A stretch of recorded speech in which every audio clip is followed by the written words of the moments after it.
안녕하세요. 영상 공부방의 김성래입니다. 앞으로 영상에 관한 재미있고 유익한 이야기들을 해볼까 하는데요. 이야기에 앞서서 구독과 좋아요를 눌러주시면 복 받으실 겁니다. 분석 도구에 관한 이야기들과 색을 만질 수 있는 기본적인 수식에 관한 이야기들, 기본적인 용어에 관한 이야기들을 나눠서 해봤습니다.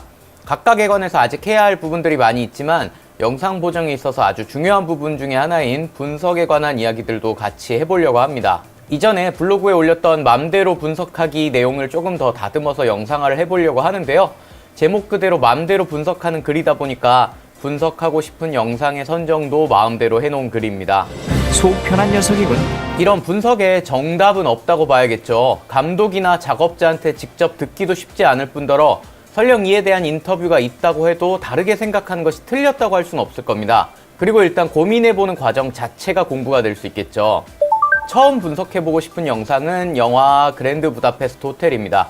영화 전체를 분석할 수도 없을 뿐더러 영화의 장면을 함부로 쓸 수도 없기 때문에 유튜브에 올라와 있는 그랜드 부다페스트 호텔 예고 2편을 놓고 이야기를 해보려고 합니다. 편집에 관한 분석은 예고편에서 하기 어렵겠지만 색 보정을 포함한 화면에 관한 분석은 그래도 해볼 수 있지 않을까 싶은데요. 아래에 영상 설명에 예고편의 영상 링크를 달아놓았으니까 참고해주시면 감사하겠습니다. 두 영상을 합치면 상당히 많은 정도의 컷들이 있는 것을 보실 수 있습니다. 사실 이 영화는 색 보정 자체보다 미술이나 의상, 공간 디자인 등이 아주 잘 된 영화인데요. 실제로 수상 내역에서 절반 가까이가 프로덕션 디자인상, 의상상, 분장상, 미술상 등인 것들을 보실 수 있습니다. 이런 부분들은 웨스 앤더슨 감독 영화들의 특징이기도 하죠. 앞으로도 많이 이야기하겠지만 색감이 예쁘다고들 하는 영화 중에 색 보정만으로 색감을 구현한 영화는 거의 없습니다. 대부분 프로덕션 디자인이나 의상, 분장, 조명 등이 잘 되어 있는 영상들이죠. 지금 보고 계신 화면은 아카데미 시상식 2010년대 프로덕션 디자인과 촬영상에 노미네이트 되어 있는 작품들과 그 다음에 상을 받은 작품들을 한 번에 볼 수 있는 화면입니다.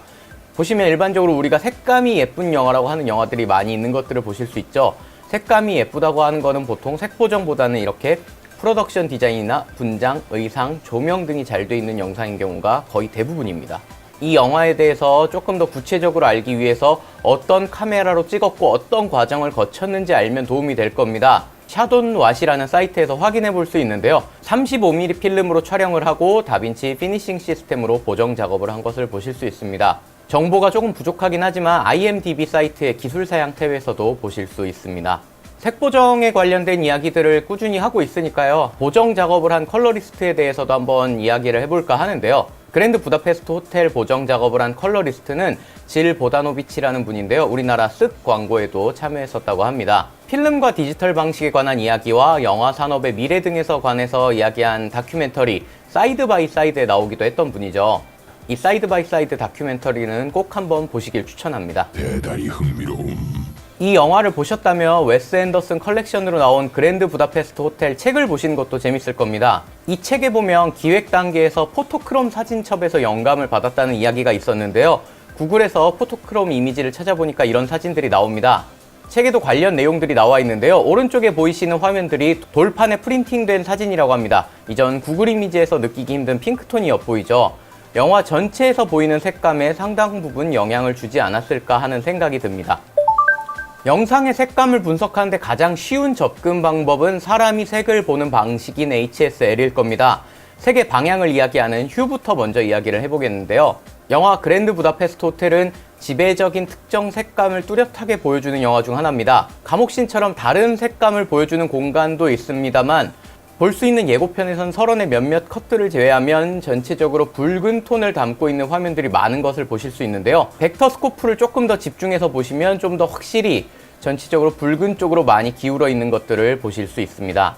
다만 단순히 붉은색은 아닙니다. 호텔의 모습이나 호텔 내부의 벽, 가게의 제품들이나 이제 트럭 같은 모습들을 보면 분홍색 계열의 화면들을 많이 사용했는데요. 의도적으로 분홍색을 주 색감으로 밀고 있는 것으로 보입니다. 이런 분홍색은 레드와 마젠타 사이쯤에 위치합니다. 지금 화면을 놓고 보시면 벡터 스코프를 봐도 그렇죠. 퍼레이드를 보면 레드 값이 높고 그린 값이 낮은 것들을 보실 수 있는데요. 이렇게 분홍색이 도드라지는 장면들을 제외하면 전체적으로 조금 더 붉은 느낌으로 보정한 경우가 많은데요. 퍼레이드에 집중해서 보시면 밝은 부분 중심으로 레드 값이 높고 그린과 블루 값이 비슷하지만 그린이 아주 약간 더 높은 것들을 보실 수 있습니다. 그리고 색상을 사용함에 있어서 또 한 가지 특징이 있는데요. 이 영화는 의도적으로 그린을 배제한 것처럼 보인다는 점입니다. 다빈치 리졸브가 16으로 버전업을 하면서 색도도를 볼 수 있게 되었습니다. 개인적으로 많이 안 보던 히스토그램보다는 많이 사용할 것 같은데요. 부정은 않겠네.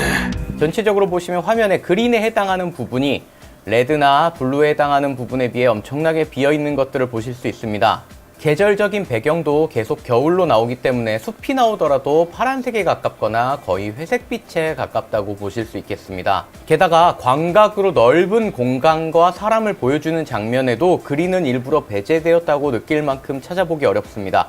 화분이 나오거나 여기 있는 화면에서 그린이 있을 때도 어떤 두드러질 정도의 채도는 가지고 있지 않은 것들을 보실 수 있는데요. 이 영화에 나오는 공간이나 여러 가지 설정들은 있을 법하지만 실제로는 존재하지 않는 부분들이 많은데요. 벽을 등지고 그 벽면과 찰상면, 여기선 필름이겠죠.